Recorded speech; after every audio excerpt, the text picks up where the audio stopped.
I want to thank everyone for joining us here today, and I'd like to welcome our guests who have traveled to Ottawa to be with us for this meeting. And on behalf of the committee, please accept my warm welcome and sincere thanks for making time for us today. With us today are Alvin Fiddler, Grand Chief of the Anishinaabe Nation, Jonathan Solomon, Grand Chief of the Mushkegowuk Council, Isidore Day, Ontario Regional Chief, John Cutfeet, Board Chair of the Sioux Lookout First Nations Health Authority, and also joining us today is Dr. Mike Curlew, and we're going to ask the committee's indulgence to add Dr. Curlew as a fifth speaker today, and the speakers have agreed to share their time equally among the five, so we won't add any additional speaking time in net, if that suits the committee. Okay, wonderful. That'll work just fine then. We want to make sure that we make the most of your time here, so I will ask you each to speak for no more than 8 minutes, cumulatively 40 minutes for five. And I have these cards with me here.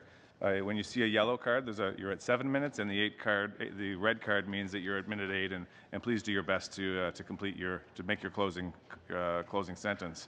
I'll be holding our committee members to the same standard when they're asking their questions, and that way we can ensure fairness, that everyone has a chance to be heard and to ask the questions that they need answers for. So let's move speedily along, and I'd like to begin by inviting Grand Chief Jonathan Solomon to start. Thank you. Miigwech, good afternoon. Wachik means hello in my language. Parliamentarians, it is a great honor and a privilege to speak to you about the state of health in our region. My name is Jonathan Solomon, Grand Chief of Mushkegowuk Council. As a Grand Chief, I am elected by the Mushkegowuk and Inuk, the people. I speak on behalf of Mushkegowuk and Inuk, people who have bestowed upon me to be their Grand Chief. Mushkegowuk Council has 7 First Nation members in a total population of over 15,000. I am from Saskatchewan First Nation, where I was raised and where I raised my family. Foremost, I am a father and a grandfather to 13 adorable grandchildren whom I adore and love so much. Back home, my people are out on the land with their families and friends for the spring hunt. I would be out there right now, but instead I'm here because the well-being of my people is at most importance. My ancestors, my great-grandfather Andrew Wesley, signed a treaty known as James Bay Treaty No. 9 in 1905 with the government in Fort Albany, Ontario. Within that treaty, in black and white, it promises happiness and prosperity. In 1867, in the Royal Proclamation of Canada, when Canada wanted to become a country, they made a pledge to protect the tribes of Indians in the former Rupert's Land. Now, 149 years later, look at what it has done to the tribes of this country. We have been sodomized, marginalized, colonized within our own house. In 1920, the Commissioner, Duncan Campbell Scott, wanted to get rid of the Indian problem. Mr. Scott, who sat and spoke to my great-grandfather Andrew Wesley, now wanted to get rid of Mr. Wesley and his future generation. To put it mildly, it was a betrayal. He probably looked at him straight in the eye and made mention of happiness and prosperity. And he turns around and makes a law where the kids will be taken from the arms of mom and dad and put in an institution known as residential schools. This is what we are up against since 1867. Sadly, the legacy of Duncan Campbell Scott is still alive and well. We can break that cycle. This is, to begin, the health system is broken. As Provincial Minister of Health, Dr. Hoskins puts it, we have failed you. We have failed the North. Minister Philpott admitted the system is failing. We have known all this time along for far too long. Yes, the problems may be too complex. Hopefully, it will not be an hindrance. We cannot, with a somber mind, think it's working. People, my people, are falling through the cracks. It's 2016, and we ought to start thinking it's 2016. It is obvious that the present system is not working and failing my people. Further, we cannot put aside a mental aspect when we talk about health. We cannot put it aside till later on. We all know the situation in Etobicoke, my member First Nation of Mushkegowuk Council here in Ontario, and in Cross Lake, Manitoba, and many other First Nations across this country. We have read research after research of the demographics. By putting aside a real tangible solutions, we are taking a very high risk if status quo is the only option. Now is the time to roll up our sleeves and put aside the political strifes. We must begin to moving the yardsticks forward. We must begin a plan that is sustainable and viable. The policies and legislation have only marginalized the First Nations of this country, and it includes Mushkegowuk and Inuk, the people. Program after program have been studied.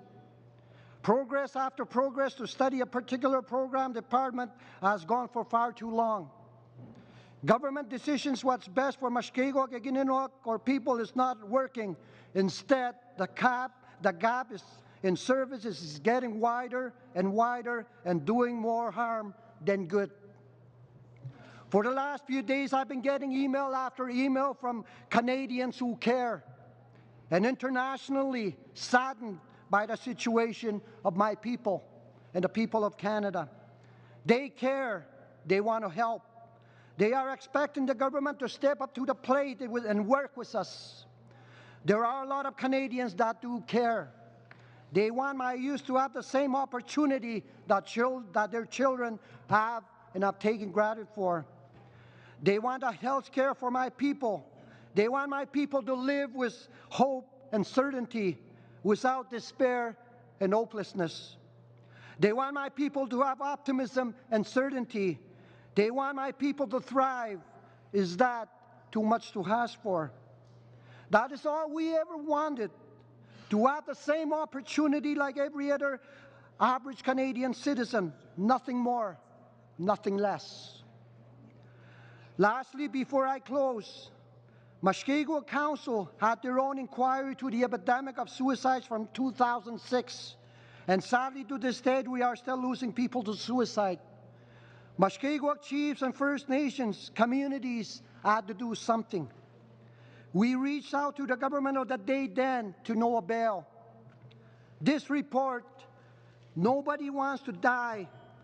They want the pain to stop. It is the real stories of my young people and people of Mushkegowuk. In this report, there is hope through the stories, though the stories are tragic and real. The question I put forward to you is this: will you be our partners to raise the despair to hope? My hand is reaching out, my people are reaching out. Will you stand with us, soldier to soldier? Opportunity is knocking on our doors. It is going to be opened, or is it going to be left closed since time immemorial? A leader said, I sometimes get a feeling that I, as a leader, have failed to provide a provision for the future of the people. Sometimes when I talk, I think I spend too much time talking about a past which is full of treachery, full of pain, and full of suffering.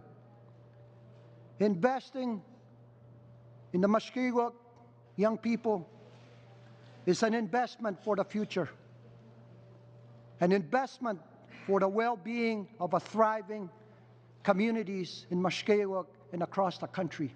Thank you very much. Okay. Thank you very much for that. In my haste to get the meeting started, I neglected to acknowledge that we're very grateful to be meeting today on the unceded territory of the Algonquin people. Grand Chief Fiddler, would you like to proceed? Miigwech. I too want to acknowledge that we are gathered here today and the traditional territory of the Algonquin people, Algonquin Nation. So I thank them for allowing us to have this gathering in their territory today. I also acknowledge my friends and colleagues that are with me. And I also acknowledge all of you, members of the committee, and also the staff members, support people that are sitting around the room. My name is Alvin Fiddler. I'm from a small community in Northern Ontario in the Athabasca Nation called Muskrat Dam. And I was elected as a Grand Chief last summer, in August of last year. So I want to begin by apologizing to our staff at DAN. They worked so hard to make speaking notes for me, and they also made a presentation which I will submit later on to the committee. But I just want to take this time to talk to you, to visit with you, since we don't have too many opportunities like this for us to engage in dialogue directly with parliamentarians and committees such as yours.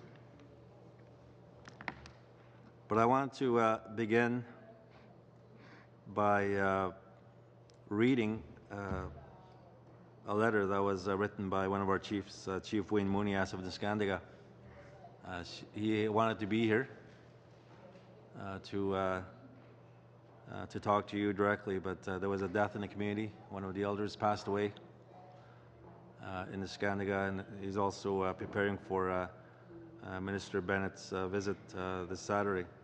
So I want to, it's a lengthy letter. I just want to read a portion of it.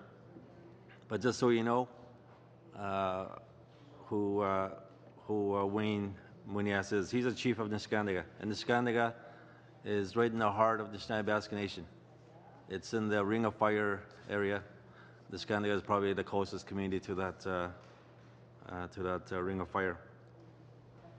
Niskandiga is a small community of 300 people, and some of you are probably aware of the circumstances, the situation in that community. They've had numerous suicides over the last 2 years, and they've been on boil water advisory for 23 years straight. And I believe, as Chief Munias says, that he holds that record.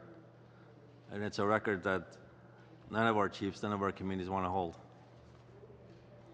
This is what he says in his letter.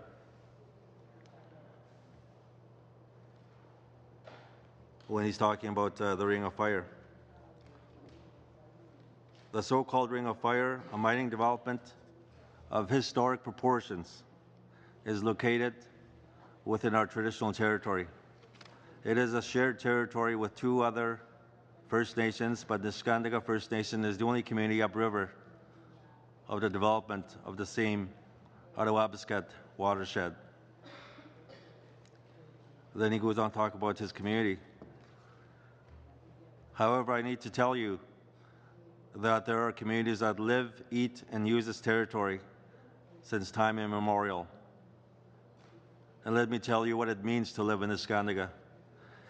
Niskandiga holds the record for the longest boil water advisory of any First Nation in Canada, dating back to 1995. One of the longest, in quotations, one of the longest human rights violations in Canadian history. The failure of Canada to deliver safe drinking water to my community is what I call, in quotes again, program abuse, unquote. The Minister of Indigenous Affairs has promised us a new water treatment plant, but we still have no firm timeline for when the government will deliver on this promise. Unfortunately, the water crisis is only one of many emergencies in Niskandiga. Then he talks about the number of suicides they've had over the last 6 years, 5 years. There's been 10 completed suicides in that community, numerous attempts, and other deaths due to violence and other circumstances. So a huge heavy losses. And he's also reaching out to Canada as a treaty partner, and that's why I'm here as well, is that we are not here as a stakeholder or part of an interest group, that we signed Treaty Number 9 in 1905 and 1906. And then the adhesion of that treaty was made in 1929 and 1930. NAN also represents 6 Treaty 5 communities that fall within the Ontario border. But I also wanted just to take this opportunity to speak about my role as the Grand Chief of NAN. As I said, I was elected in August of last year. I cannot count how many funerals I've gone to in our communities, whether it's suicides or house fires. The latest one, I was in Picanscombe on Sunday with my friend and colleague, Regional Chief Day, to go and pay our respects to that community as they laid to rest 9 of their community members that died in a house fire 2 weeks ago. And 3 of them were children, 4 and 5, and the youngest was 4 months old. And that's the reality for many of our communities, that the social conditions, the challenges that exist. Whether it's the suicide epidemic or water situation or overcrowding, that is the reality, the daily life of our community members right across the NAN territory. I've talked a lot over the last 2 weeks about Picanscombe. While the focus is on the tragic fire, I talk about the good things as well.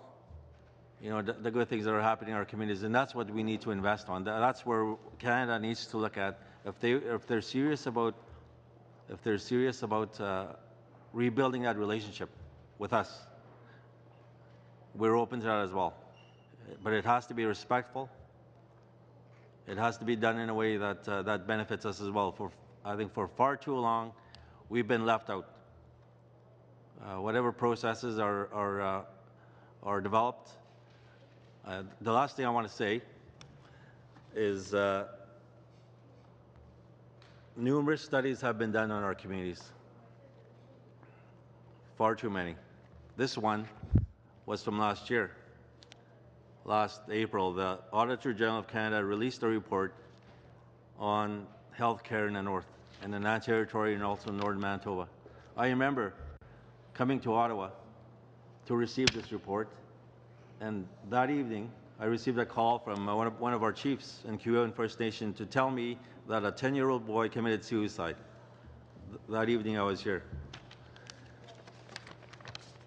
And it's still, this report, for the most part, has been sitting on a shelf somewhere.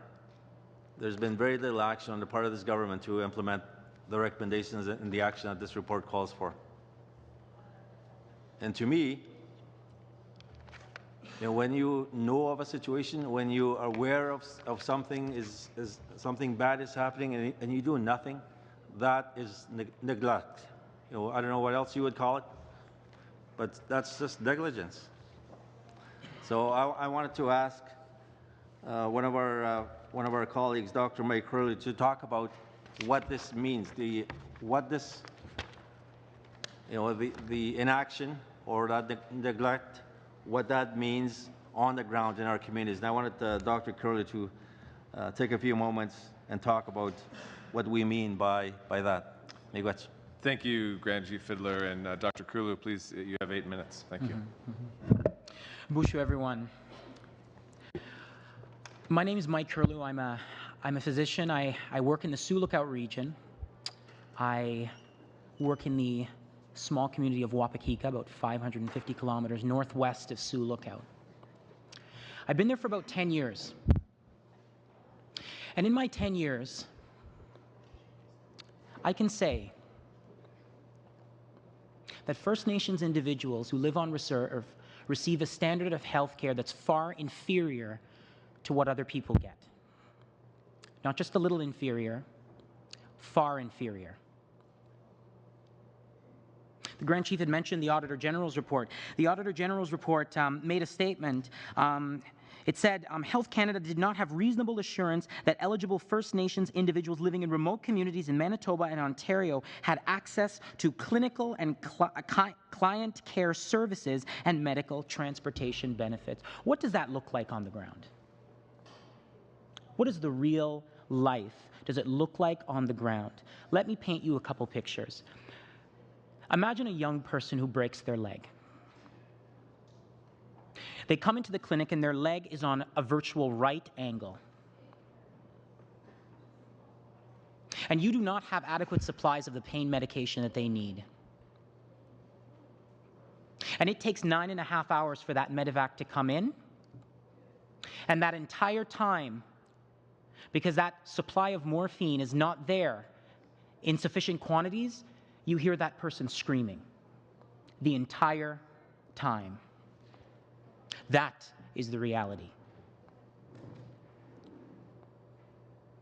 What is another reality? Let's say you have an individual who needs to get a tube down their throat because they have a very severe infection, a bad pneumonia. You will not have enough medication to treat that person appropriately, and there's a good chance that you will run out. You can see that person's with that tube in their mouth as you hold their hands down so they don't reach and grab for it. They tear. They remember.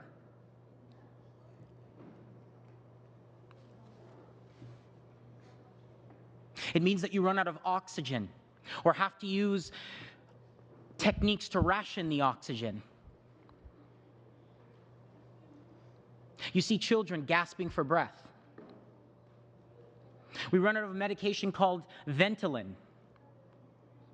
That's an asthma medication that helps open up the airways for children and adults with severe asthma. And if you run out of that, they gasp for hours until the plane arrives.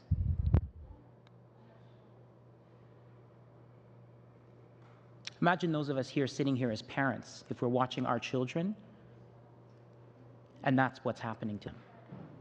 They're gasping. Sioux Lookout, the biggest concern of women who are pregnant is, are they going to have an escort? Are they going to have to go and deliver their baby by themselves? Or will they have somebody to at least hold their hand? That's my patient's number one fear, is that they're going to deliver alone.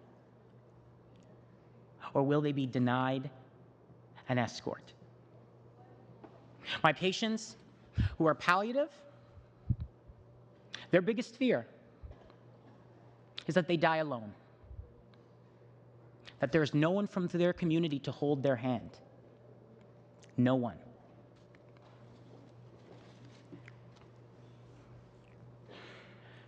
No one to hold your hand.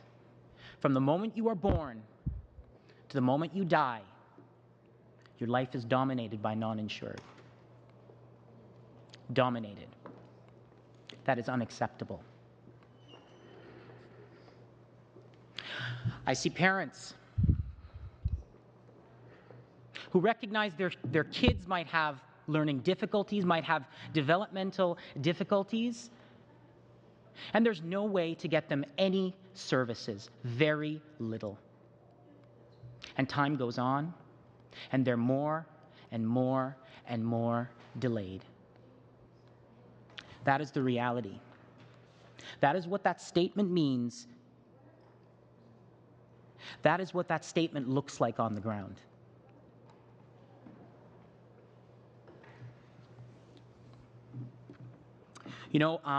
Section 12 of the non-insured health benefits policy states, that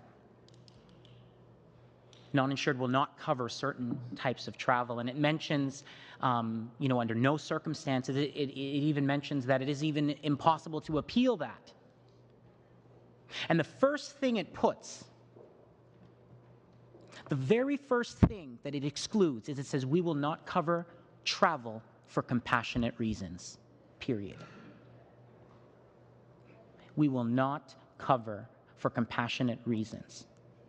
The healthcare compassion is not something we should inoculate our healthcare system from. When we start losing our compassion, we lose our humanity. People are suffering, children are dying every single day. That's what that statement by the Auditor General means.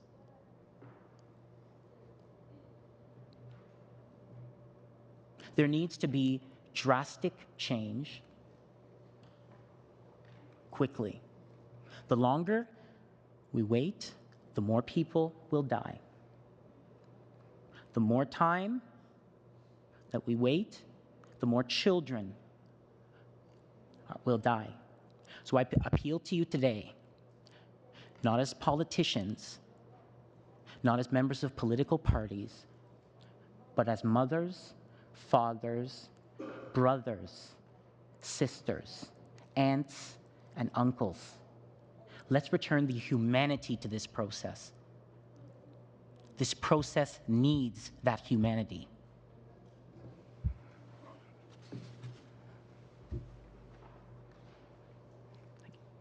Dr. Curlew, much appreciated. John Cutfeet, would you like to speak to the committee?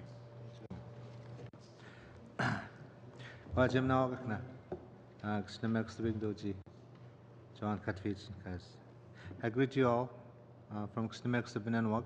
That's about 600 kilometers northwest of Thunder Bay. My name is John Cutfeet, and I chair the Sulakout First Nations Health Authority Board. Thank you for this opportunity to speak to the committee members. A number of years ago, an elder who was part of the group who lobbied for the inclusion of Section 35 of the Canadian Constitution told me that after many hours, days, and weeks of negotiating for the inclusion of the recognition of Aboriginal treaty rights in the highest law of the land, with a lot of resistance from political leaders of that day, he told me he couldn't understand why he felt exhausted and why he would break down and cry for seemingly no reason at all. This elder was a strong man, a strong person who stood up for Indigenous rights when the Constitution was being repatriated back to Canada. If he was so strong, why then would he be breaking down and shedding tears for reasons he did not understand? He told me that he sought and received professional counseling and the advice of elders for his situation. This gentleman was also a survivor of the residential school system. Through professional counseling and seeking elder support, he found out that he was suffering from post-traumatic stress disorder, consistent with what is seen with people who have been in wars or war zones. He said, an elder told him that, and I quote, "From the day we are born to the time we die, we are born into a war zone. The system fights with us to take away or control our daily existence," unquote. From the day we are born to the time we die, our lives are impacted by the Indian Act and other unilaterally imposed pieces of legislation. We are born into a war zone with third world living conditions and widespread mental health issues from an unending cycle of intergenerational trauma. We see levels of PTSD in our people that are consistent with what is seen in war zones. And the war continues against our people to this very day. I would like to acknowledge all those who have needlessly died in the hands of this healthcare system. The deaths and suffering directly resulting from denials of care. There are many tragic stories. Here are a few. To the two children, 4 and 5 years old, who died in 2014 from the easily treatable disease of strep throat. They were turned away despite the efforts of their loving parents and did not receive a simple dose of antibiotics. And as one leader said, "We're tired of the Tylenol nurses and doctors as this egregious system is killing our people needlessly. The healthcare system for Indigenous people is atrocious and dysfunctional. To the late Laura Shoebik, whose last experience with our healthcare system involved a nursing station running out of oxygen, followed by racism and insensitivity in a hospital. To the woman who over 25 years ago gave birth in an outhouse after being repeatedly turning away at the nursing station. Most recently, in my home community of Xnimexta-Beninamuck, there was a young lady who called the nursing station saying that she needed a checkup. Something was happening to her. She was expecting a baby. So she described her symptoms over the phone to the nurse. The nurse said, "You have a bladder infection." And the young lady said, "Can I come in and get a checkup?" And she said, "No need to. You have a bladder infection." Now, this is over the phone. Anyway, she went in. She still asked if she could get a checkup. And the answer was, "No need. You have a bladder infection." And she was sent home. 2 hours later, she gave the birth of the first of two babies in the toilet bowl. And what's really sad about this is 3 weeks later, they found the remnants of a third baby that they didn't even know about.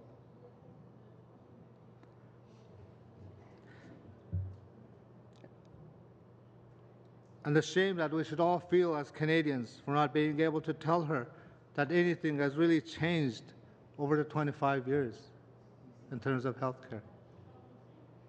Every day we witness travesties in the healthcare delivery, and every day lives are being adversely impacted by healthcare policy. It's a system that fights us and denies us basic human rights to healthcare. Our treaty rights and Aboriginal rights continue to be undermined by various government legislation and policies. And failure to change this legislative violence imposed upon our people will result in continued and regular denial of care. And unless something changes, these tragedies will continue. Why do I call it legislative violence? Because when you take away all opportunity for people to provide input into certain ways of certain healthcare initiatives, that is violence, because you take away that right of a person to be able to be involved meaningfully. The discriminatory policies and practices are so deeply entrenched that they're often difficult for those who live this reality on a daily basis to recognize that this is not normal and this is not acceptable. As for those in the general public who are outside the system, the reality is either unknown or unfathomable. If these real-life stories are not enough for you, then listen to the multiple reports that have been issued over and over again. And these include the Scott McKay-Bain Health Panel report, the Non-Youth Forum on Suicide, and what Grand Chief Solomon just mentioned, they don't want to, nobody wants to die. They want to stop the pain. Then, of course, there's the Royal Commission of Aboriginal Peoples report, the Truth and Healing Reconciliation Commission's report, and of course the Auditor General report, and of course the UN Special Rapporteur on the Rights of Indigenous People. It is painfully clear the system has failed our people. Yet we continue to do things the same way over and over again. Einstein defined this as insanity, doing the same thing over and over and expecting new results. We need to do things very differently, and we need to see results. We need to change the way healthcare is delivered at the community level to the Indigenous peoples. This requires a substantial transformation of the healthcare system. Redesigning the system is a large task, but ending the discriminatory and inequitable practices that cause suffering to our people is something that can and must be done immediately. One of the first places to start would be to take a good hard look at the non-insured health benefits policy. Every day that this policy is in place is another day that people are being discriminated against, and another day that it lives on in this nation's conscience. The needless deaths of children was nothing short of a travesty that Canada as a country and as individuals should be ashamed of. We call on you to drive the legislative and policy changes that will immediately end these discriminatory practices and that will build the foundation for a reformed healthcare system and a new relationship. I hear talk about a new relationship, but that new relationship that must be free from the shackles of colonialism that we can all be proud of. You guys. Thank you very much, Mr. Cutfeet. And now our final speaker is Chief Isidore Day. Miigwech. Bonjour. Wache. Sego. Good afternoon. First of all, I want to acknowledge the creation, the prayers and the protocols that were offered today for all of our people. I want to acknowledge the traditional territory, the indigenous people of the Algonquins and the Anishinaabe people in this territory as well, and acknowledge these lands on which this important meeting is taking place. I want to acknowledge and thank the Standing Committee on Aboriginal Affairs and Northern Development for listening to these very important presentations on health. I want to also acknowledge and commend my peers, the First Nation leadership from the Anishinaabe Nation and their health officials for their tireless efforts. And again, I can speak scores about the work and the efforts of my colleagues here, but I want to tell you their expertise is second to none. The Mishkigwak people in the Attawapiskat First Nation are experiencing a glaring social crisis that cannot be ignored. And I want to make reference to something that John Cutfeet just indicated with respect to post-traumatic stress disorder. And I want to possibly give you something to think about here that speaks about a notion that I don't think most people look at. Something that possibly the South Africans that experienced apartheid and possibly the post-traumatic stress that the Jewish community felt during the Holocaust and thereafter. It's a collective post-traumatic stress disorder. And I believe that that's what we're dealing with in a lot of respects of the health issues that are faced by First Nations in this country. The First Nation health crisis can no longer be out of sight, out of mind, nor should it be treated with Band-Aid solutions. I want to expand just for a second, if I might, Mr. Speaker, and offer the committee just a little bit of a glimpse in terms of the 10-year-old boy. And also let me tell you that Alvin and I also attended a funeral of a 10-year-old girl. Both of them committed suicide. This is within the last year. Now, the 10-year-old boy, that suicide was a direct result of travel cuts. There just was no money to take care of this boy. The mother, an opiate addict who was on a methadone program, a very aggressive program. The father, who was a diabetic who had amputations, who needed to go out of the community to get the health care that he needed. So that families in a state of chaos. No mental health services for this boy, no respite care. The parents try to do what they can, the older parents, but they couldn't do anything. The boy ends up getting bullied, has mental health issues, decides to take his own life. This is a travesty. This is happening here. These are the sort of stories that are behind these numbers. We are here not to only describe the crippling reality, we are here to offer real solutions. As the Ontario Regional Chief and the Assembly of First Nations National Portfolio on Health, I'm advocating for immediate and strategic investments that must be done in full partnership with First Nations, the Province of Ontario, and Canada. I am submitting to the committee that full support of Anishinaabe Nation's 5 recommendations that are being presented here today be accepted as a way forward. Their proposed solutions are not unreasonable, and further, their proposals come from them and come from their citizens. The point being made here is that the community knows what the solutions are. We need the partnerships. We need the investments. Here are some of the supporting recommendations to further strengthen the Anishinaabe Nation's proposals.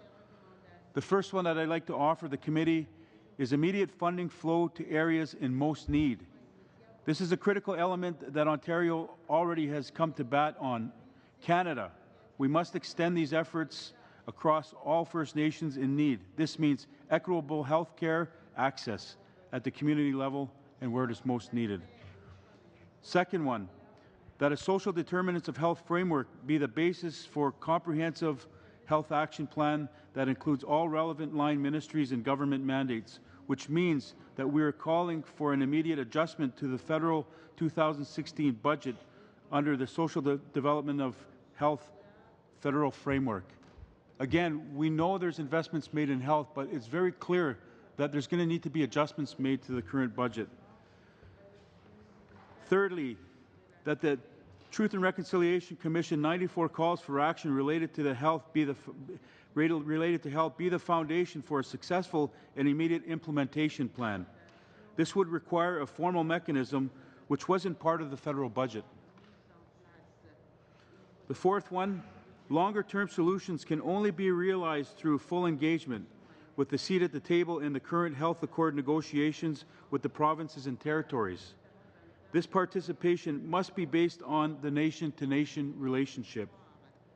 Finally, and most vital, this set of recommendations will come in the form of a memorandum to Cabinet that will call for a binding partnership on dealing with the First Nation health crisis that is currently responsible for the high mortality rates of First Nations across this country. And I want to underscore that last recommendation.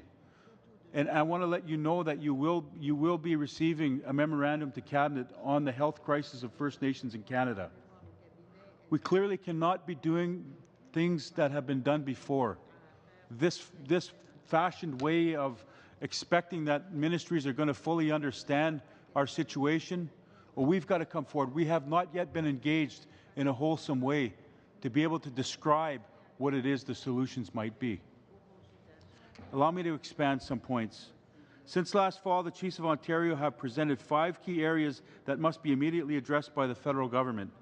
The first one, ending the First Nation health crisis, which can only be addressed by fixing the water crisis, ensuring access to health services, and fixing health benefits for First Nations, as my esteemed colleague had just mentioned. 2, eliminating abject poverty through investments in housing, healthy, affordable food, infrastructure, education, and training. 3, immediately implementing mental health and addiction services to address the youth suicide crisis, prescription drug abuse, and mental wellness. 4, recognizing First Nation authority over land and resources as recognized within our territories. And 5, access to new technologies such as broadband internet and green energy in order to eliminate the reliance on diesel-powered electricity. Last month's federal budget is a good start on 2 fronts, addressing the water crisis and beginning to inject necessary funding for our children's education. New water and wastewater funding will be $2.24 billion over 5 years. New education funding will total $2.6 over 5 years as well. First of all, let me point out that the new funding for First Nations is $8.4 billion, spread out over 5 years. That works out to just $1.68 billion per year. My point is this. We must look at this year's budget and concentrate on health. If we didn't see the investments there, we must move. It is now 2016. Last year, Prime Minister Trudeau said the most important relationship for him and his government is with Indigenous peoples. Every single minister has a mandate letter which emphasizes the need to work with Indigenous peoples as a top priority. I have great respect for Minister Philpott and Minister Carolyn Bennett. They are both deeply committed to ending the poor health, poverty, and despair that grips far too many of our communities. But I also want to further underscore that we also in Ontario have a very significant and strong relationship with the Liberal government. And in this case, we have a political accord, and this minister, through this very structured relationship process, is coming to bat on health issues. That's what enabled him to come to the community in that very direct fashion and put the investments on the table. Again, we must acknowledge that this is about framing the relationship, framing those investments and the plan going forward. Thanks, Chief Day. We've really got to finish up there. So my last couple of points then, Mr. Chair. I'll conclude. As leaders, We all aspire to some of the main tenets in serving our constituents, to be fearless builders, to increase the quality of life of our people, and to set out the petitions that we've done today to this committee. We are asking you to help us save lives and to help build our nations right across this country. Our thoughts and prayers continue to be with all of our families who still suffer under a broken First Nation healthcare system. Miigwech. Thank you very much, Chief Day. We're going to move right into the round of questions. I know the committee members are anxious and have many thoughtful questions to ask you. We have the first round of 4 questions. Each question has a duration of 7 minutes. That includes the question and the answer. And I'm going to use the same system of cards, so I would ask both the committee members and our guests to pay attention to the cards as you have been doing. Thanks very much. The first question is coming from Gary and then to Sangri. Thank you, Mr. Chair. I'd like to sincerely thank the panel for taking the time to come here. I know this is probably not the first time you've been here making submissions, and I can understand the great level of anxiety and frustration that you've encountered over the years. I too share those frustrations. But one of the things that I'm really trying to get at, and I know there are a number of very important suggestions that are made with respect to what I believe are mid and long-term options and solutions, or at least a framework where we can address issues in the midterm and the longer term. I'm not as clear in terms of what the immediate and the short-term solutions are, and I'd really like to get a better sense of that. I know you've alluded to it, but I really would like to get pinned down in terms of next few weeks, next few months, maybe within the year, because any funding that's proposed or that's going to come through, for it to filter through is not, I suspect, won't happen in the next 6 months or even a year. So that's what I'd like to get a sense from all of you, and I won't really go into a second round because I think it's a big question, and I think you can all try to answer it from your vantage point. Thank you.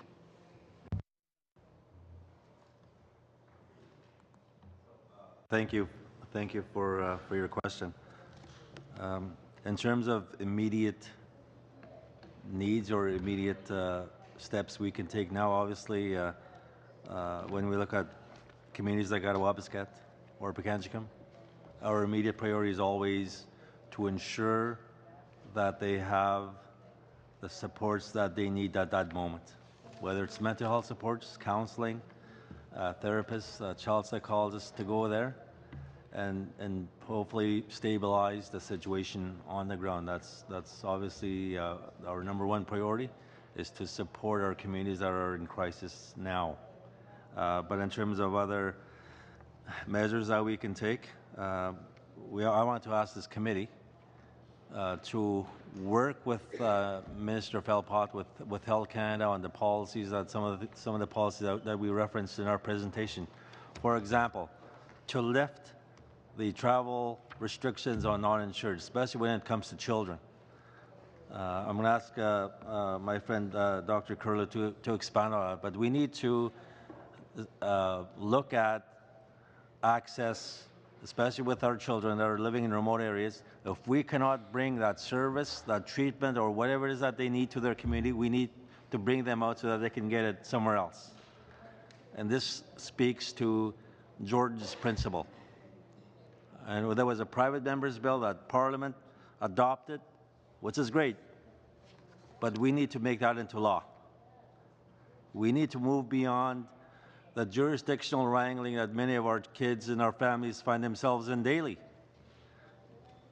And we need to improve that access now. So I'm going to ask Dr. Curlew to just briefly expand on what I mean by access. Yeah. No, thank you very much. We have Jordan's principle, but the problem is we don't have Jordan's practice, and we need Jordan's practice. Children are being left behind. I have no way of getting children that I see out for access to developmental services, essential services such as speech-language pathology, occupational therapy. I am very limited in what I can do because non-insured does not pay for the travel out. I think a first step would be, let's not put any barriers. Let's not put any barriers for children to access care. So whether that's children to access mental health services, let's not put any barriers. If it's children to access developmental services like speech, language pathology, occupational therapy, let's not put any barriers to care. There's another practice that happens routinely, and it's children who are unregistered are denied their transportation out. And that practice needs to stop immediately. Let's worry about the registration and the paperwork when we get the child, and get the child care first. So that's just a couple examples of policy changes that would at least help start pointing us in the right direction. Because right now, children do not have access to their essential services. There is going to need to be significant healthcare transformation, and my question is, what do I do in the meantime? Because I have children that can't speak now. I have children with autistic spectrum disorder that have zero access to service. What do I do now? I think the practice of denying pregnant women escorts needs to stop immediately. There is no basis for that in medical science, in medical theory, or even basic human decency. Which one of us would want to deliver a child by ourselves with not have our partner or our support person there? I think that practice needs to stop. There's a minute left, please, Chief. So very quickly then, Mr. Chair, just a short history bite. The NADAP program back in the 70s was one of those moments in time where the federal government and First Nations across this country said, we need help. So Cabinet actually went forward, and what they did was they helped with the investments of a NADAP program that still exists. However, the evolution and the challenges over the years, the changing face of addiction and mental health, would have it that this NADAP program needed to be reviewed from time to time. We're dealing with pay equity. We need pay equity in the communities with respect to addictions workers as well. What has happened, Mr. Chair, is with the NADAP program, there's a review that is called Honoring Our Strengths. And basically, there was no money under the former Conservative government in this review. It was get the review done, see what you can do at the community level. And what was created was Honoring Our Strengths. But one of the things that came out of that process, Mr. Chair, was First Nation Mental Wellness Continuum Framework. And what we're told, and we're hearing it right across our communities, this framework works. And just as we've seen here just days ago with the investment made by the provincial government, we need those immediate on-the-ground investments. And what we're asking for here is a committee to support 80 mental wellness teams, 80 community health teams on the ground today at a cost of $500,000 per team. That's what can be done today. Thank you very much. The next question is for Kathy McLeod. Thank you, and thank you all for some very powerful presentations about the very difficult challenges that you face every day. As you were talking, I think across the country, the way things are structured is a little bit different. So I'm just trying to help me understand a little bit better. So for example, in British Columbia, we've actually, to a fairly large degree, the decisions around policy, around the money is transferred in a pot, and then, the communities actually have a lot more opportunity in terms of decision making around policy. So I guess my question is in that structural sense, where are your communities at, and where do you need to be? Because to me that was always, there's a pot of money and there's some best practice, and the communities make decision about how they support the programs and services they need.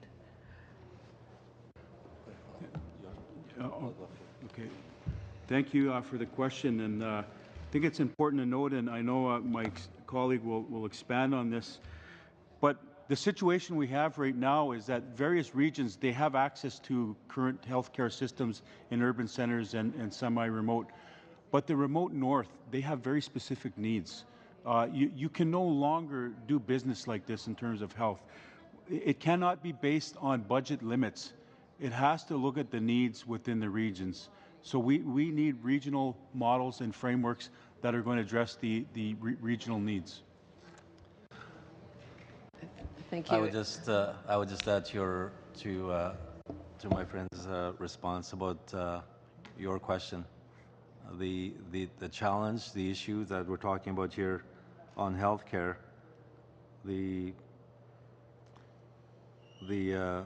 I guess the problem that we have is the healthcare system is based on the Indian Health Policy, which came out in 1979. So that's close to 40 years now, and the various policies that flow from that are not based on the needs of our communities, and that's something that the Auditor General confirmed last year. So what we're saying is that we need to transform the healthcare system, and that it has to be a collaborative effort where First Nations sit with the appropriate federal officials and also the appropriate provincial officials for us to design the system that will finally work for our communities. My next question is for Dr. Curlew. First of all, how many of the communities have reasonable broadband? Reasonable broadband for initiation of things like telehealth, for example, or broadband access. Recently, there was some investments in broadband access, so we have seen, and maybe the Grand Chief can be able to comment a little bit more, but we have seen improvements in the broadband infrastructure in the region or so. Maybe you can, yeah. Okay. And to me, what was fascinating, and I've alluded to this in the past, I mean, Kamloops is an urban setting, but they had something they called the patient studio, and I've never seen telehealth in such an amazing way where, the eardrum was sort of very visual and transferred. So they had actually created a patient studio with a nurse, and the doctor was in Ontario. And so I guess my question is first of all, is the broadband there? And second of all, I mean, obviously I've worked rural, remote communities, and there is challenges in terms of mental health care workers and doctors. But this was quite an amazing patient studio, and I was amazingly impressed. So, I mean, to me, in terms of short-term needs, is this part of a solution? I think that could be part of a solution, for sure, being able to implement high quality telehealth. We have to understand that telehealth it's meant as a plus. It can't be meant as we are going to use telehealth so we can reduce doctor days, right? I look at it in terms of telehealth is something that that can help me as a clinician to provide A+ care, right? To help give my patients more access to a physician, right? Or more access to a healthcare provider, right? So that infrastructure and developing that infrastructure is going to be important. But I'm always a bit cautious because I do not want it to start us going down the path that it's like, well, you can now see your doctor over telehealth. We're going to cut your physician days, right? It has to be used as something that can enhance care, as be a plus and not a, well, this is just something we can now do to take away your physical doctor visits. So, yeah. So you look at the issue perhaps with the children with the very difficult skin infections, a high-resolution photograph assessed by a doctor if it wasn't a doctor day.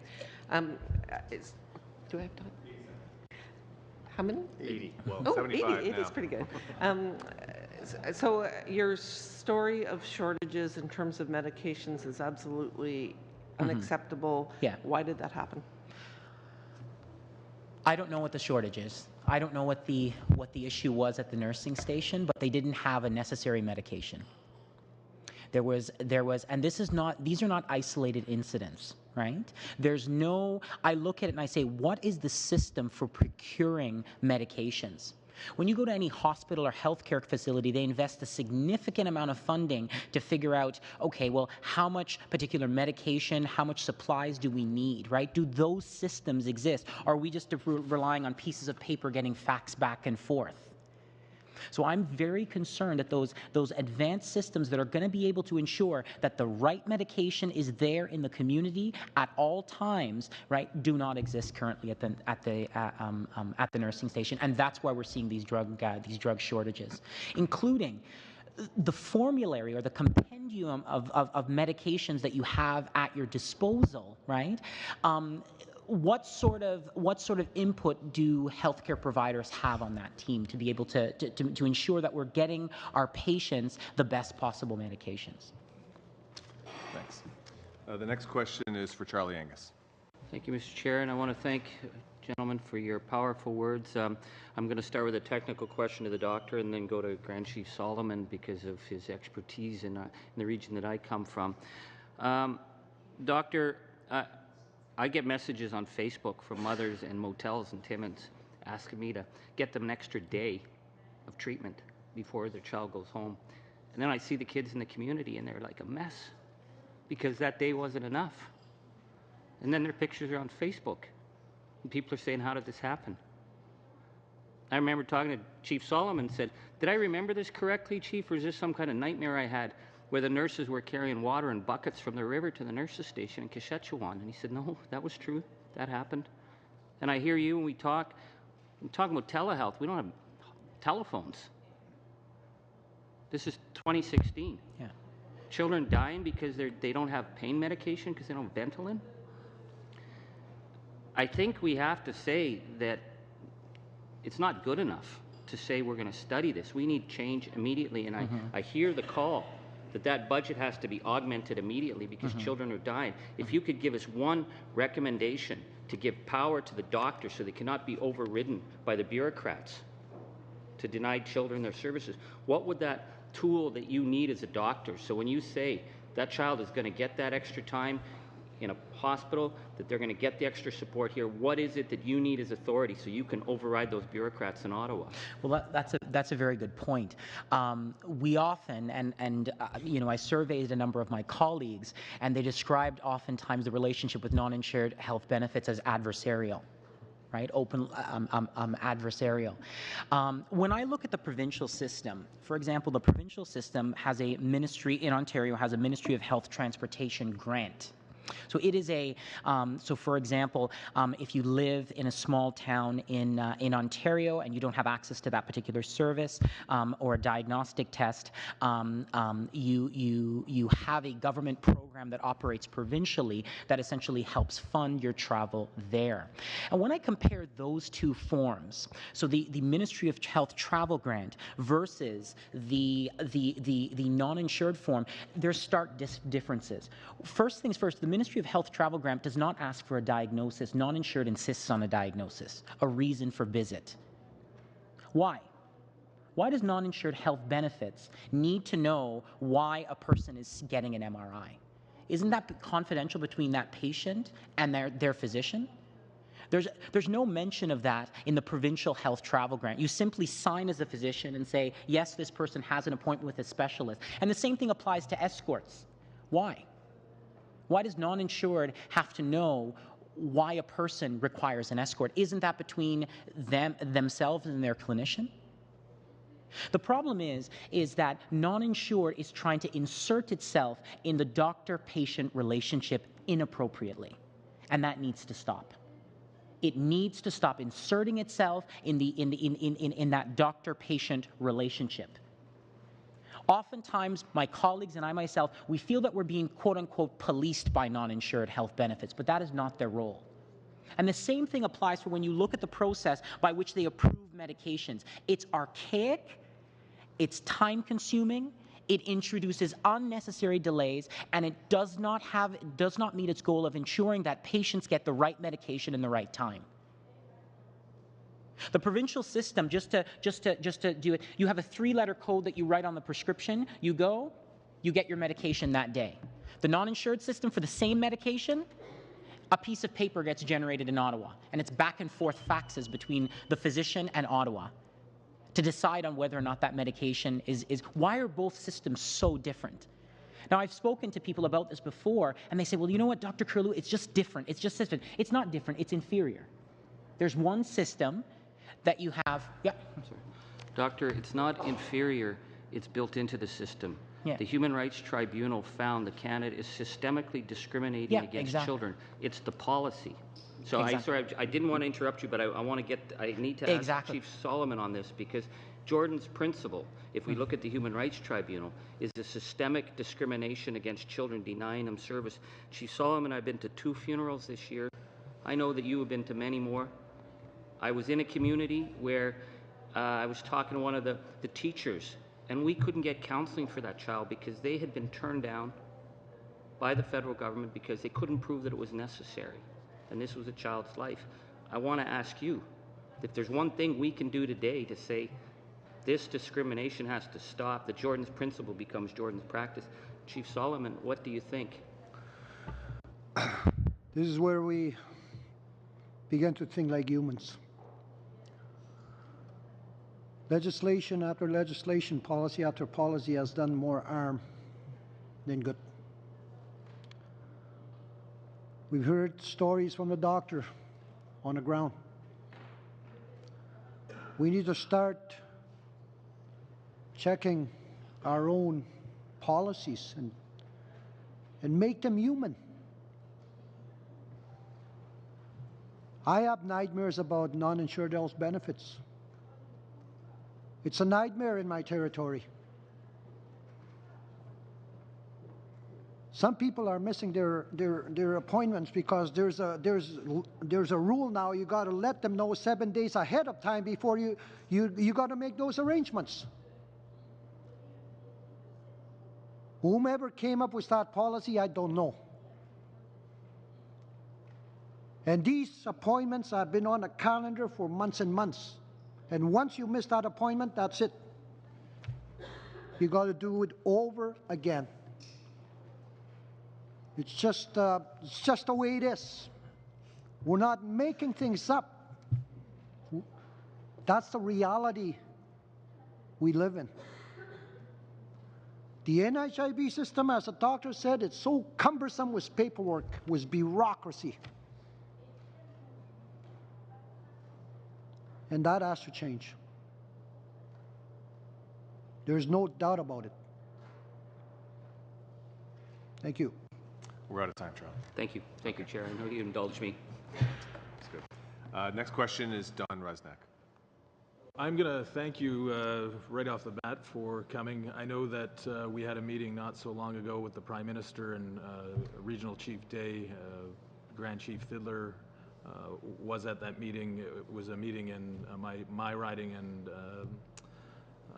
Patty Haidu's riding, also with Grand Chief Warren White and Chief Madabi from the Anishinaabe Nation. I'm going to stop there. I'll get back to that, but the reports and recommendations, and perhaps Mr. Chair, I'll ask you, the reports and recommendations that they were talking about, do the analysts have those reports? They do, and they'll be included in a future brief. Okay, perfect. Sadly, I'm not shocked by the crises in our communities, and I say our communities because the First Nation people throughout Treaty 3 are not just constituents; they're family. I've worked in a past life with Grand Council Treaty 3, and I know the huge issues in terms of health and how they're wrapped up in all other kinds of issues. They're wrapped up in economic development. They're wrapped up in the justice system. You just look at the problems in our communities, and it seems like an enormous task for anybody to start solving these problems. I know Minister Hoskins from the Ontario government and Minister Philpott met with Chief Fiddler, or Grand Chief Fiddler and Regional Chief Day. Can you tell the committee what positive outcomes came from those meetings, and what you see as missing from their commitments.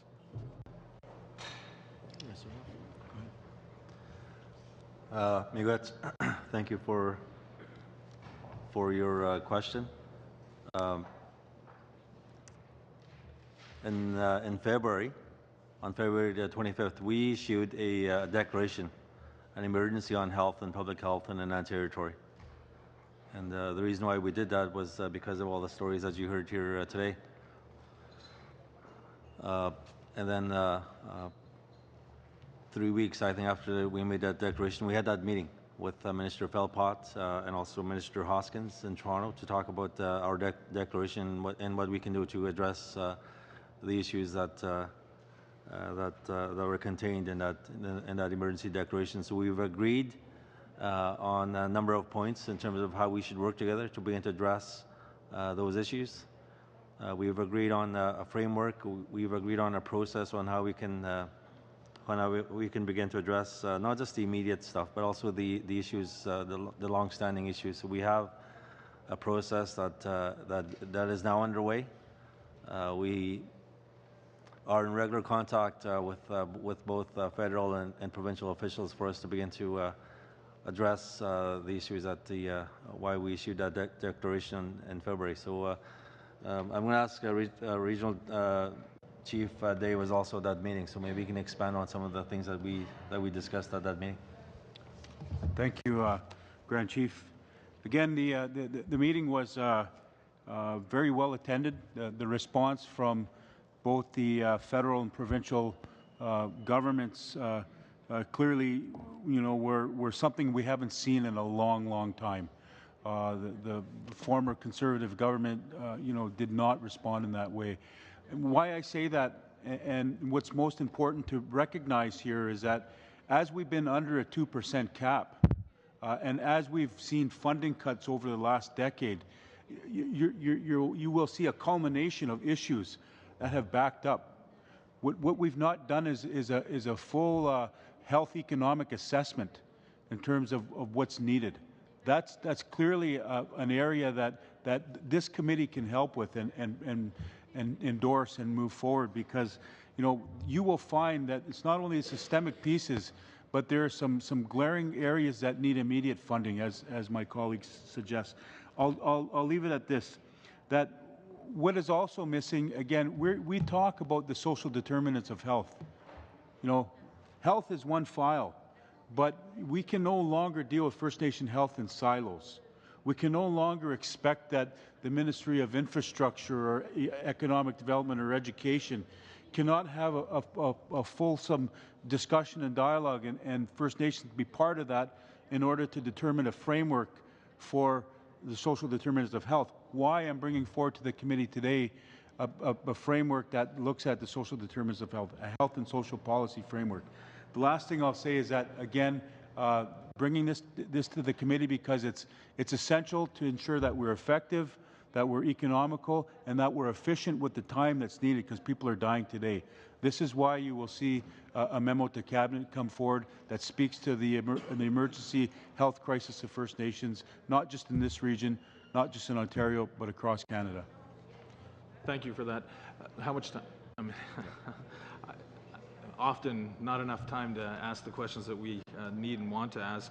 I wanted to quickly just ask about, and perhaps the doctor can answer the question, is there collaboration between, I know because I worked in Manitoba Health in northern Manitoba, and there was difficulty between Health Canada in terms of the nursing stations and the provincial system actually cooperating and working together, because ultimately, like Regional Chief Day said, we can't work in silos.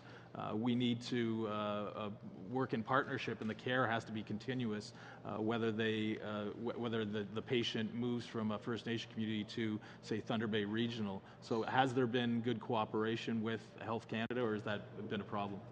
I would say I've seen a lot of siloing of care, right? There's clearly, and that is a huge issue in our region and stuff, that is a huge issue in our region. The fact that, like for example, looking at child development, you might have some aspects that are covered by the provincial system, but who is going to fund the travel? Right? So ultimately, like, how are you going to get that child care? That's what care is about, right? It's getting the right care at the right time in the right way, right? And sometimes it just seems to me that you have these two systems that are operating, and they're not talking to one another as effectively, and they're not focused on putting the child at the center and say, how are we going to get the child care? Right, and that's where you get this these huge jurisdictional challenges. I'm afraid we'll have to leave it there, Dr. Curlew. Okay. Yeah. Thanks. Okay. We're moving into the next round of questions, which have a 5-minute duration. We fit more in as we go, and the first 5-minute question goes to David Yurtica. Well, thank you, Mr. Chair, and also like to thank the witnesses for being here today. Obviously, this is a concern for everyone. And your testimony is very, very heart-wrenching because we all want people to do well. I have grandchildren, and I couldn't imagine them being without services. And but we got to move forward, and we're going to ensure that what we do, it will be betterment for everyone. And just going back to budget 2016 has proposed additional investments in housing, community infrastructure, and water systems. In your opinion, are the proposed measures in 2016 budget sufficient to address the current state of health emergency and prevent any future ones? Thank you very much. The system has been broke for far too long. And it's going to take effort, dedication from the government to close the gap.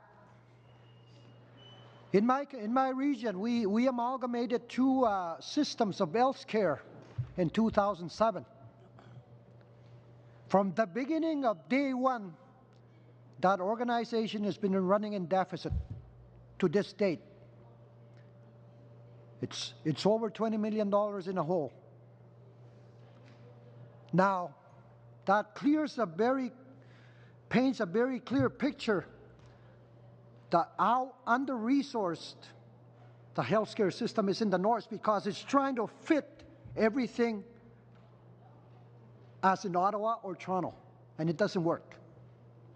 That's why Regional Chief, I agree with Regional Chief, which says there's got to be a mechanism where delivery is system in each region because of the logistics or a remoteness factor.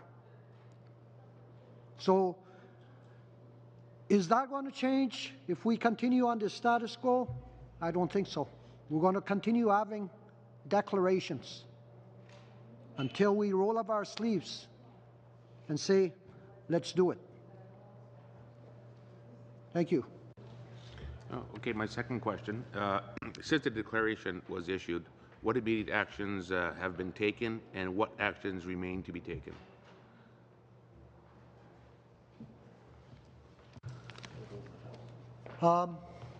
In my opening statement, I asked, we're reaching out so we can start working together, start talking together, because decisions that are made in Ottawa or Toronto, by that matter, don't work in Northern Ontario.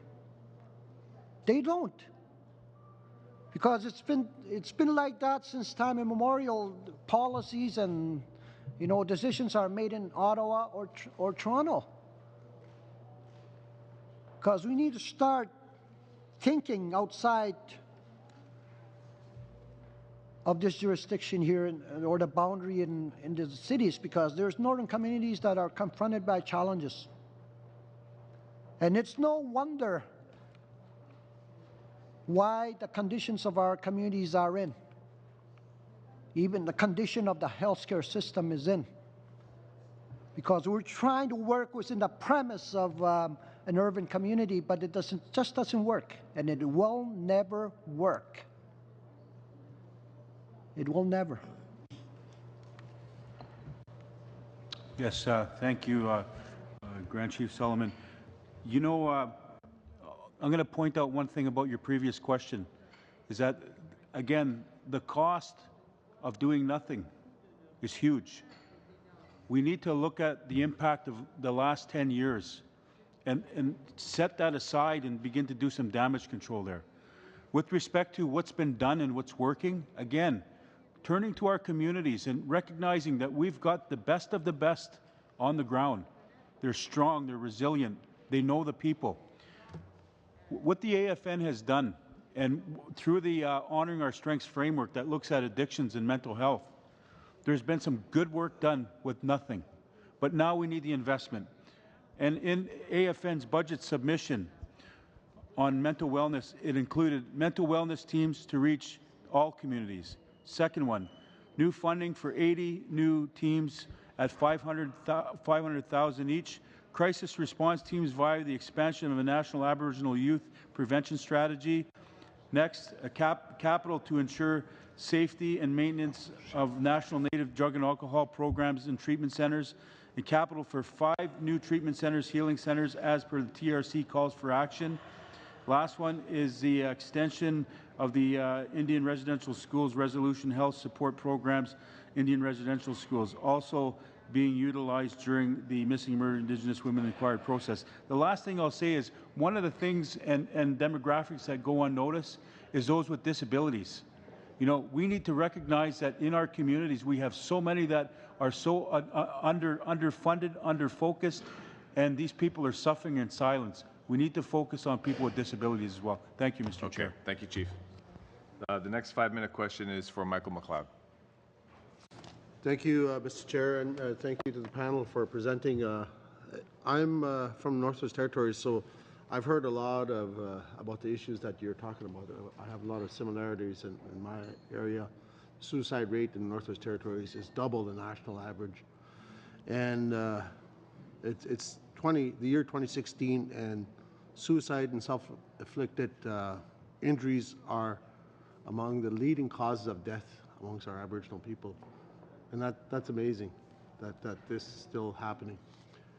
But when we start to talk about the whole issue of suicide, we know that people who die from suicide or attempt suicide are usually people that are overwhelmed, they're feeling hopeless, helpless, they're in a state of despair. And when you look at the communities in the Aboriginal communities, high unemployment. A lot of communities I represent are well over 60% unemployment. We have people that are addicted to drugs and alcohol because of trauma, because of post-traumatic stress disorders. And we don't have services to deal with it. In my community, I hear on a daily basis air medevacs coming and going. And it's really scary to see that happening, because this is communities that I have relatives in. These are my people, and I know why we don't have services. We have people that come in, professionals that want to help, and they realize the health services are not there for their children. There are teachers that come for a short term, they leave. RCMP come, they leave. They're not going to stay in the community where there's no services and the school education system is failing them. The band councils in the communities right across Canada have been cut to the bone. NGOs have been cut to where they can't operate. So who's left to deal with issues in our communities? The chiefs, all they're given is a title. They don't have a budget to work with, really.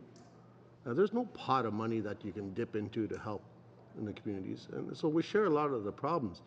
But one of the things that I was kind of a little bit nervous in your presentation, that you were talking about the social side of things, but I think in order to deal with some of the problems that plague the communities, and I've heard this during my campaign, is that we have to face it and move forward with a multi-pronged approach.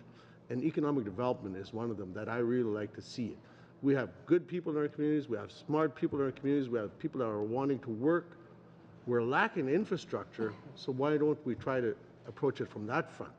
I'm really interested in hearing how you would see the economic side of things help communities move forward, bring pride back into the communities. There's two ways to approach this. We can continue to subsidize communities, try to put social programs in, or we can build pride in our people by providing them work, developing skills, creating opportunity for them so they can build their own houses, so they can do a lot of things on their own. Right now, that opportunity is missing. So I'm really keen to hear what you've talked about. You mentioned it a little bit and Yes. it caught my ear. Yes, thank you. And I want to leave some opportunity for Grand Chief to respond to this because this is something that he's focused on very pointed in terms of his territory. But take, for example, out of Wapiskat. They have a diamond mine just right there. Why on God's green earth does Attawapiskat not have access to more benefits coming out of their territory? And it has a lot to do with the federal family not working with us with respect to a framework that looks at all the social determinants of health and how to create economies as part of the mix of the solutions going forward. Attawapiskat should not be getting the pittance that they're getting out of their territory. There's a need here to recognize the responsible and ethical and the economical way forward is to clear up this jurisdictional firewall that exists where First Nations do not have first right of refusal to the development that's happening in their territories, access to the capital that will ensure nation building. If they had access to the wealth and resources from that mine, you think they'd be in the condition that they're in now? No. They would have schools, they would have roads, they would have everything that they need to be happy and healthy. Yes, there's about 45 seconds. I just want to add to that. It's about relationships. It's about investing in our youth.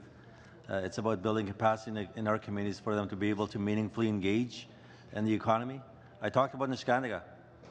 They're negotiating on the Ring of Fire development. How can a community like Niskandiga meaningfully negotiate with a big company, with government, if they're worried about access to water for their kids? If they're not getting proper health care, if they don't have adequate housing, how can that community meaningfully engage in that process? That's what we need to address. Thank you. That's it, Michael. Well, thank you for the answer. The next question is to Todd Doherty on behalf of Committee Member Kathy McLeod. Great, thank you. Thank you for your time, and I'd like to say thank you to our guests today as well. From all of you, your speeches are, your presentations are overwhelming. Dr. Curlew, I want to say thank you to you for your dedication to these communities despite challenging conditions, and your speech today was heard, and it heard and felt. And so a couple days ago we had a emergency meeting, emergency debate, I'd like to say emergency discussion that all parties attended, that was called by our colleague from Timmins, James Bay. And throughout the evening you heard not blame placed, but talking about action. And I think we need to lead from our heart. I think if I'm listening to Grand Chief Solomon and the words that you're saying, we have to maybe understand a little bit more, and I'm not quite sure that an hour or an hour and a half or 8 minutes of presentation gives us that understanding exactly of what is going on. I do want to ask that there has been, or I want to say that there has been $8.4 billion that have been committed. If you heard my speech, I did challenge that is spread out over 5 years, and we need money that is spent now. We need a plan that is spent, that is formulated now. We need to deal with the immediate emergency, but we need to look at the mental health issues, including all of the issues that are affecting our communities across Canada. In your opinion, what are some immediate steps today that we can provide action that provides hope, that ensures that the money that is pledged also will get to those that need it the most? Thank you very much. I was at the House during the emergency debate. I saw you there. I was there till it was done. The words that were said were a lot of passion, a lot of compassion. And you asked me a question, how do we do this? We need to start investing in infrastructure, because the home environment impacts the well-being of an individual, or even an institution like a school, or even a health center. These are the center of the communities. If somebody is sharing a room with 14, 15 other people, and going to school and have homework, and you don't have time to do that homework, it's going to impact you mentally. So we need to start investing in infrastructure, and also in the mental aspect of it. We need to start investing on mental health. Not only for the adults, we got to have a mental health program for the children, because right now there's nothing for them. Because the only thing that's available for them is the Children Protection Agency that's in our region. And once you mention Child Protection Agency, the first thing that comes into their mind is they're going to lose their children. That's the first thing that enters their mind. So we got to invest on the young people to have a brighter future, so they'll have hope. They'll have certainty, and the family circle will grow to a better future. Thank you. Thank you, and thank you for that. The other comment that was made, and I'm going to use the same response that I used during the MMIW conversation that we have. There have been a minute. We have a number of reports, and there have been countless studies that have been done. What can we do? What can we collectively do to make sure that we leave a legacy of action, not another report on a shelf? Well, I think that's one of the reasons why we're here today, is to appeal to you, the committee, to work with us in implementing these reports, like the one I referenced. This came out last year, April 25th. It's almost a year, and there's still very little follow-up to that. So I think we need to agree on certain things, and one of them could be that we immediately agree on how we will implement these recommendations that are contained in this report. And that's just one report. There are others. Okay, we'll have to leave it there. Thank you. The next question is Mike Basio, please. Thank you, Chair. Thank all of you for being here today. Thank you so much for sharing your concerns, for sharing your stories. Very informative and very heartfelt. And to me, so many questions have been asked that have been very specific, and I'd like to try to take it to a different level. I can't imagine what it's like being in your communities. The only way that I can relate is when you talk about the urban versus rural reality, and I have a very rural riding, and I know that so many times they try to overlay urban methods and processes onto the rural areas, and you're right, it doesn't work. Rural people know how best to serve rural people in the most effective way. And when the minister was here, I posed the question to her that, we've got this operational budget and we've got this grant budget, and the grant budget is massive and the operational budget is a pittance. And so how do people serve their people when their hands are tied because they're having to apply to these grants? And I would imagine that you would agree that if we could take that massive grant budget and put it into the operational side and say, okay, here is the budget that you have to work with, you set the priorities as to how you feel that budget should be allocated. In other words, self-determination.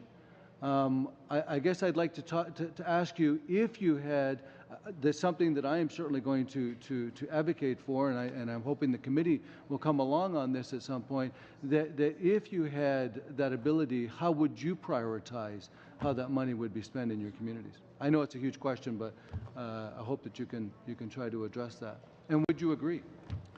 Yes, thank you for the question. I think you raise a very, very good point, and again, proposal-based funding is not all of what we need right now. You're absolutely right, and I'll go back to the point that I made about the culmination of impact of non-funding and the funding cuts. You know, we need to transition into a transformative health framework in this country. We need to recognize that First Nations need to be part of the health accord process, and the federal minister has brought us to the table. We fought for that, and we're there. But what we need to do is we need to recognize that there's a very, very broken system that we need to mitigate now. And I think what we need to do is we need to get a commitment from the government to augment the 2016 budget, and we need to put a price tag on those very big damaged, broken areas that need mitigation funding. And let's begin to do the assessment in terms of what is the financial and fiscal resources that are needed to do that over the next 3 years. There's one of my colleagues, one of the chiefs I work with, always uses this line when we meet with government officials: nothing about us without us. That when it comes to talking about issues that impact our communities, whether it's climate change, whether it's education, healthcare, we need to be there.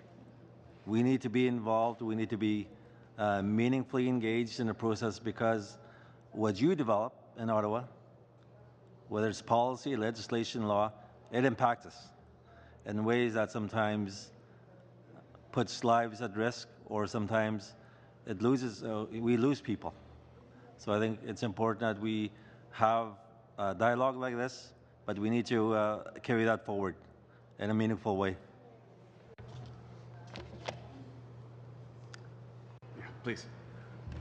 Yesterday, I brought my 2 boys that I came here to the Hill. And I pointed them to this building. I said, this is where your future is decided. We got to change that. Like the Grand Chief said, we have to be on the table moving forward. Make it short. Actually, and if I could just add one quick thing, and I don't know how much time I've got left, what I should have said instead of that I want to advocate, and I hope the committee will, would you want us to advocate for that type of funding arrangement where it's operational, not grant-based, so that you have that self-determination over your budgets? Yes. Overwhelmingly, yes, that's what we're saying. Okay. Thank you very much. Thank you. The next question, and it's a 3-minute question, goes to Charlie Angus. Chair, I'm thinking of Nadine Tukat in Attawapiskat, and I asked her what she wanted to be, and she said the Prime Minister. And she will be the Prime Minister if she's given the support. And we have 2 options. We have these incredible young people who are such drivers in the communities, and we have the ones who've been left on their own and been ground down. When I hear that, well, in this budget there isn't and it's not possible, I think of the Prime Minister's response in Syria. Nobody was responding to Syria. The whole world was wringing their hands, and suddenly became an international urgency. Well, this is an international urgency. I don't know, Chief Solomon, how many people are calling you from around the world, but people are saying, what's going on in your country? How could this happen? And I hear Chief Day say, augment the budget. The Prime Minister put $1 billion on the table. That wasn't in any budget. He put $1 billion on the table to help Syria. So I would like to see, and this is, I think, our call, we got to rip up that First Nation insured health benefit program. It has to stop, because it's not just bureaucratic, it's discriminatory. That could happen. We could get that word that it's going to happen. Augment that budget, but not just mildly. This is an urgent case. What will it take to deal with the crisis so that we have medicine in the nurses' unit, so that we have proper telephones, so there's an x-ray machine in Saskatchewan so they don't have to fly people out with a broken leg? What will it take to give us the mental health services? That's the question. If we have that political will, we can transform this country, and it can be done right here in this building.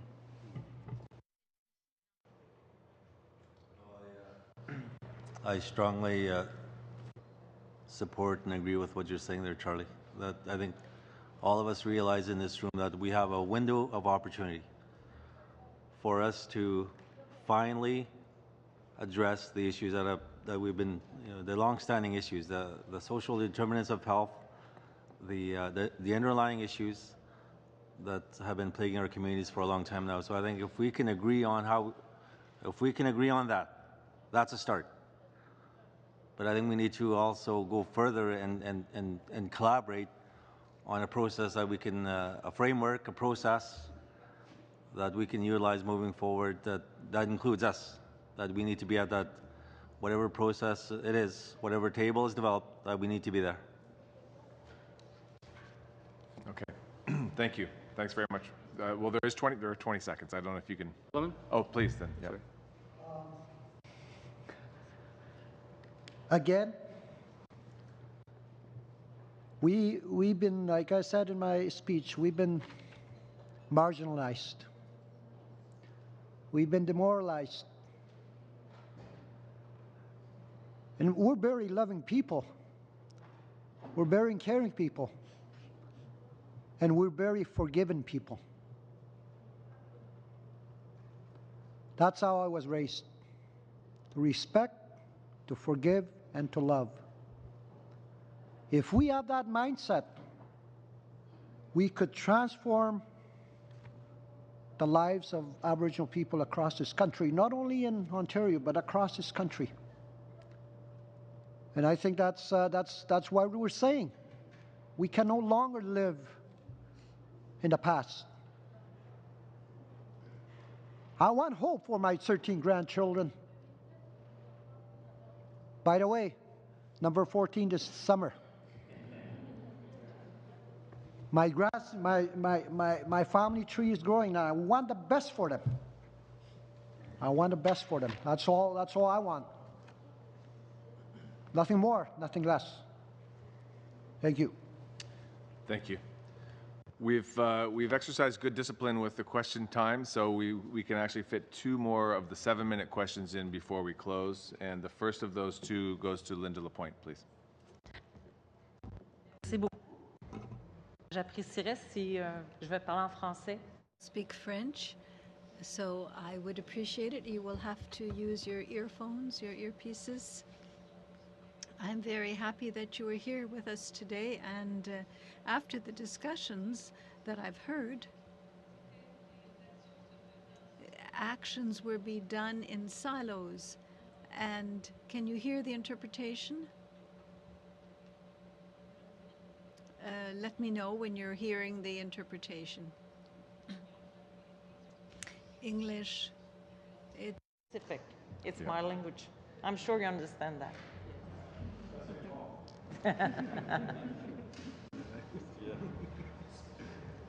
Is the translation? Are you hearing the English interpretation? Can you hear the interpretation on the English channel?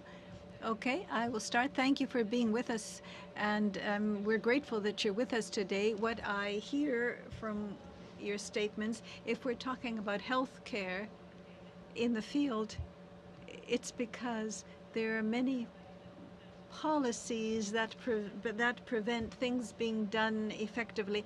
I'm a mother of 4 children, but I can't imagine having to watch my children in pain, and that there isn't medication, and that there are things as basic that there is no access to medication. That's incomprehensible in a country like Canada.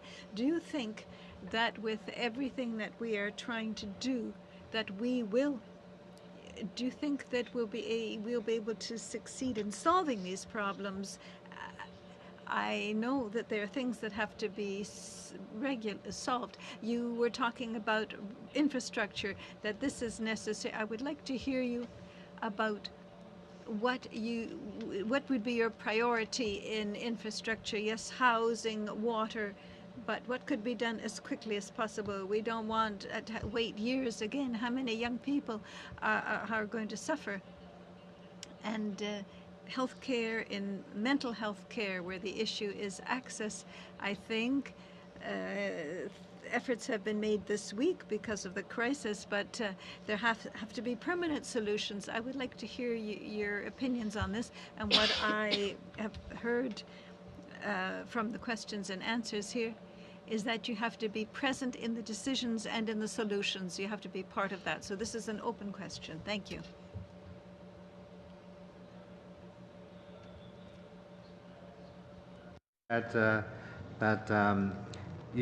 One of the first things I think we need to look at if we're going to make a change is the system that allows this to happen. And I think that's where we need to, first of all, focus our attention is how can we change that system that allows this and perpetuates these things to happen to communities. I just want to throw that in there. Yes. Thank you. It's a very, very good question, and I'll be very quick because I know there should be room for others to speak. Basic needs. We need to look at this as a child-centered approach. I think the question is so paramount because we need to think about the next generation. All of us think about our children. I was elected on securing a future for our children, and basically what's happening in our First Nation communities is all the basic infrastructure needs like water and children's playgrounds, and those things need investment.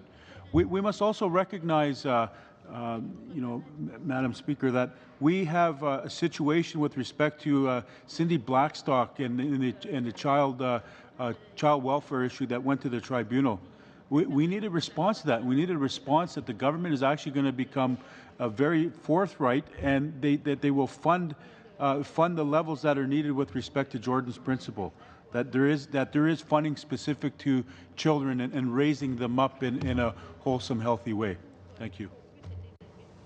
Would you have something? Go ahead. Yeah. Okay. You finish off. You asked, my colleague here to my left said, we need to fix the system first. That's what needs to happen. We need to fix the oppression of policies, legislation, that been oppressing our people from the start. That's what needs to happen. And then we can sit around like this and start prioritizing, okay, what do we do with infrastructure? What do we do with the health? What do we do with the social aspect of it? That's what I mean. We need to roll up our sleeves and get to work together. That's what I'm getting at. Thank you very much. Merci. Yeah, it's just very brief. Very briefly, I'm not sure. Just on the situation on the ground in many of our communities, the issue is energy. The fact that many of our communities still rely on diesel generators. I'll give you one quick example, Pekanchkum. You heard about Pekanchkum, what happened there last week or 2 weeks ago. Their power right now is at full capacity. They cannot even build new houses. They cannot build other projects because the power that's there now, the power source is not able to provide that power for other new houses. So I think that's something that we're working on. John is also involved in a project to begin to allow our communities to hook up to the grid, but also to look at alternative ways of generating power in our communities. So that's something that we need. If we're going to be talking about investing in our communities, if we're going to be talking about infrastructure for our communities, we need that power. We need a power source that will be able to accommodate and support that expansion and that investment. Please. Thank you. Yeah, I do work on that transmission project where we're trying to connect the remote communities onto the provincial grid. And I think one of the important things that I want to point out here is that we need a funding framework between both levels of government on how we begin to accomplish the fact to get the grid to connect the remote communities and get them off diesel. So a funding framework with the support of both levels of government is very important. Thank you. We're out of time. Okay. Thank you. The final question is Kathy McLeod's. Please, Kathy. Thank you again. And I actually, did reflect a little bit on Chief Day comments, and And I guess what I thought was, you know what, we had that sort of inauspicious 140th anniversary of the Indian Act. I can remember tearing my hair out over the benefits program in the 80s in terms of how complicated. So I do think that we do have sort of something a little bit more complicated than just 10 years where, I look at some of the things that, of course, were in the communities that I represent, and I'm actually very proud of the First Nations Health Authority and some of the really good work that has been done. So I just wanted to maybe push back very gentle in terms of we have a huge complex problem, and just from the far-ranging discussion today, from crisis response to primary care services to economic development, we see how many, and the structure of systems. So we really, that framework that the minister talks about creating, I think is going to be incredibly important. So I did want to just quickly pick up on Mr. McLeod's comments, and I was interested to hear about the De Beer diamond mine. I know that in, let's say, British Columbia, and again, we represent all Canadians, but sometimes you know the communities you live in perhaps better than you know some of the other provinces. They do have royalty sharing agreements, so if a new mine goes in, the provincial government has royalty sharing, and so I know the communities where that has been part of their agreements, it's made a tremendous difference. So I think that's one sort of question: is that happening in your communities? And this is in addition to any agreements they would have made with the company. I mean, this is sort of above and beyond. So that was one. And I also know that there is a fairly large group that were very, very interested in the government strictly backstopping the opportunities to actually be a partner. So equity investments, and that was perhaps for me a disappointment in this budget, because they're backstopping a loan. So it wasn't something, but it would create enormous opportunities if there's new development in terms of that equity partnership. So I guess we've gone from 100,000 to individual patients, but I would really appreciate comments in terms of, some of those concepts and what those opportunities might bring for, future, especially as it relates to economic. Thank you. Very quickly, resource revenue sharing is not just an endeavor that should be looked at by the provinces and territories. The federal government, those within the federal family, through the division of powers, this notion of control and authority over our lands, this is a big problem today. I think the De Beers mining issue is just one example. We see this right across the country, but one that I think is going to be quite compelling for us to start off brand new is where are we going with the climate change policy in Canada? And perhaps there's an opportunity through cap and trade and other mechanisms within climate change policy where, say, for example, the second largest carbon sink in the world is in Anishinaabe Nation territory. If there's going to be an effort to look at cap and trade and tax credits and building on the green space, that's where it should happen. Do not leave our communities out of climate change policy as it pertains to resource revenue sharing and building the communities up.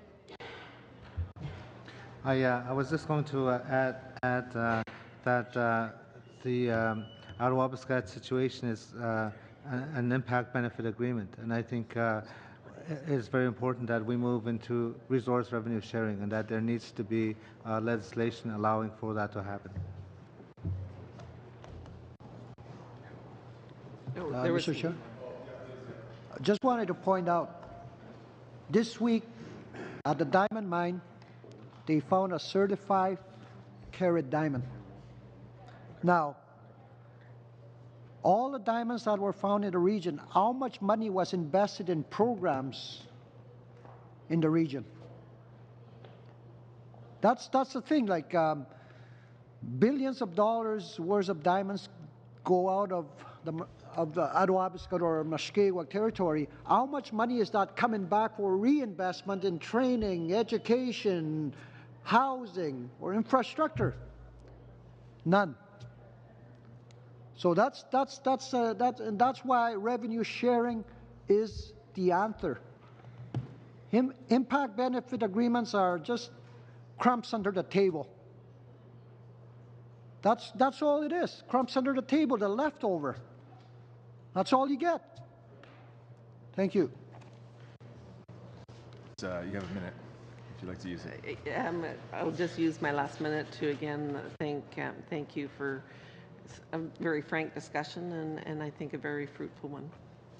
Well, Kathy, with your leftover time and this clock being a little bit fast, we can squeeze in one more 3-minute question. And I think Romeo Saganash is willing to ask a question. And Mr. Saganash, I'd urge you to get quickly to the question. Thank you. Thank you. I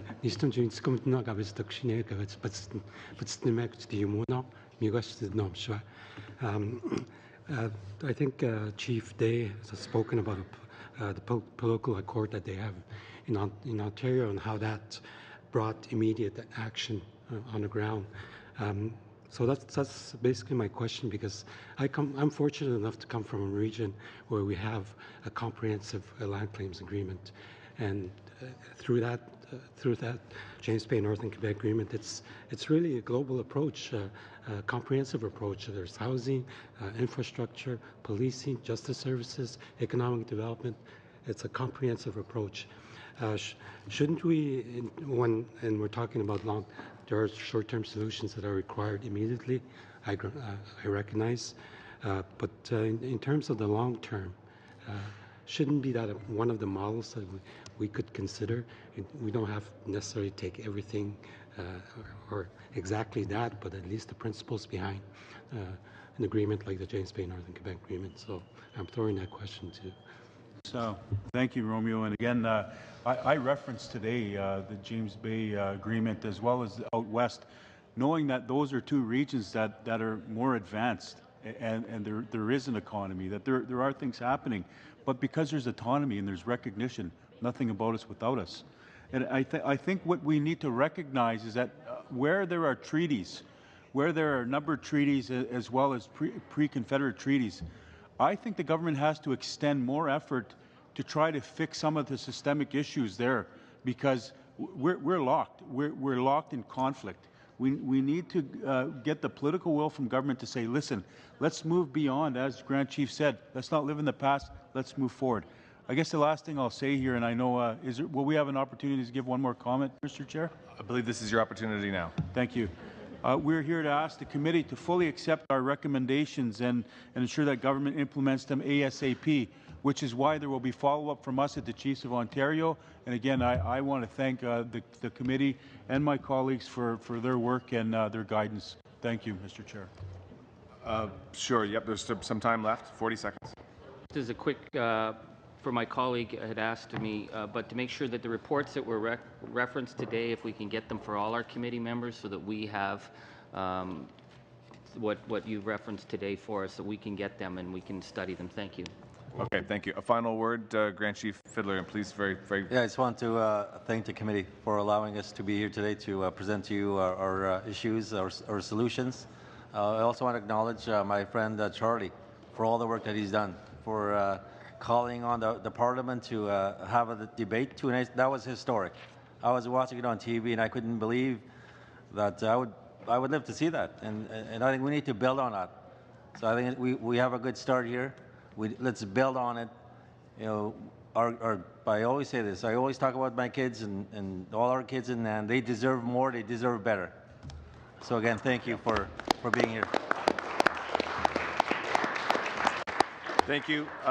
We're not adjourned yet, but look, I want to thank you very much for your moving and meaningful presentations and your responses on this most human of issues. I want to assure you that what you've shared with us will get into a report and will go to the House of Commons so that this Parliament can act. I understand there's some folks in the gallery who might like to have some photographs, so if you're willing to stick around, maybe there'll be some photographs, and may I have a motion to adjourn, please? So moved. We're adjourned. Thank you very much.